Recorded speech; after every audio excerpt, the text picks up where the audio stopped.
cette première vidéo, nous allons découvrir l'éditeur Unity que vous pouvez le télécharger directement sur le site officiel. Donc là, on va le lancer. Donc voici la première interface que vous pouvez avoir pour soit ouvrir un projet déjà créé ou bien là vous avez une vidéo introductive qui va vous montrer, donc vous présenter Unity en une vidéo. Donc aussi, avant de créer un projet, vous pouvez choisir que ce soit de travailler en mode en ligne ou bien offline, comme vous voyez à partir de ce bouton, si vous décidez de travailler en mode offline ou bien en mode connecté. Là, vous devez taper votre email et votre password si vous avez déjà un compte ou bien si c'est la première fois que vous utilisez Unity, donc vous devez soit sélectionner ce bouton-là pour créer un Unity account, c'est-à-dire un compte Unity, ou vous pouvez le faire aussi à partir du site officiel de Unity. Donc l'avantage de travailler en mode en ligne, c'est que vous pouvez directement télécharger des assets, aller voir donc les assets sur le store ou accéder directement à des services qui nécessitent une connexion Internet. Donc pour notre cas, on va découvrir l'éditeur Unity, donc on n'a pas besoin vraiment de travailler en version en mode plutôt en ligne. Donc là, on va commencer par créer un nouveau projet que vous allez choisir un nom, disons My Game, mon premier jeu, ainsi de suite. Deuxièmement, vous avez choisir le path ou bien le chemin où vous voulez créer votre jeu.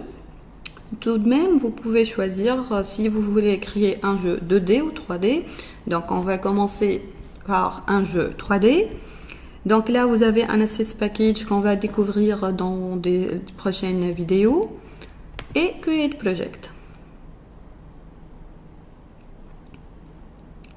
Et voilà, l'IDE est comme suit. Donc vous avez cet affichage à peu près. Vous voulez, Unity vous donne le confort de choisir d'autres affichages. Vous voyez à partir de ce menu Layout que vous trouvez à droite de l'écran, on a plusieurs 5 types d'affichage, par exemple 2x3, for split or default.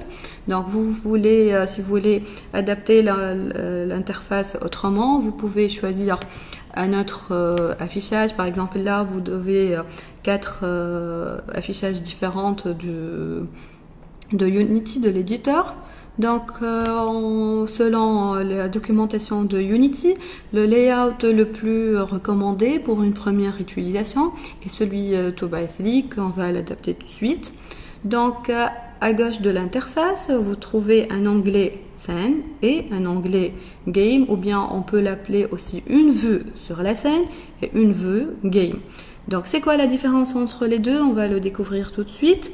Donc là, pour la scène, comme vous voyez, puisqu'il s'agit d'un jeu 3D, donc là, vous avez votre monde 3D. Donc, vous pouvez le manipuler par les axes X, Y, Z. Ou bien, donc, vous pouvez aussi utiliser la souris pour mieux naviguer dans cette interface. D'accord ? Donc, il faut maintenir le clic. Donc là, je suis en train de faire un zoom in ou bien un zoom out dans la scène. Vous voyez, ça, c'est ce qu'on appelle une scène et préalablement, donc, notre scène n'est pas vide. Il y a, comme vous voyez dans le menu hiérarchie, donc, notre scène est peuplée déjà par deux objets qu'on appelle des game objects. Donc, nous avons par défaut le premier game object qui est le main camera et un deuxième game object qui est directional light.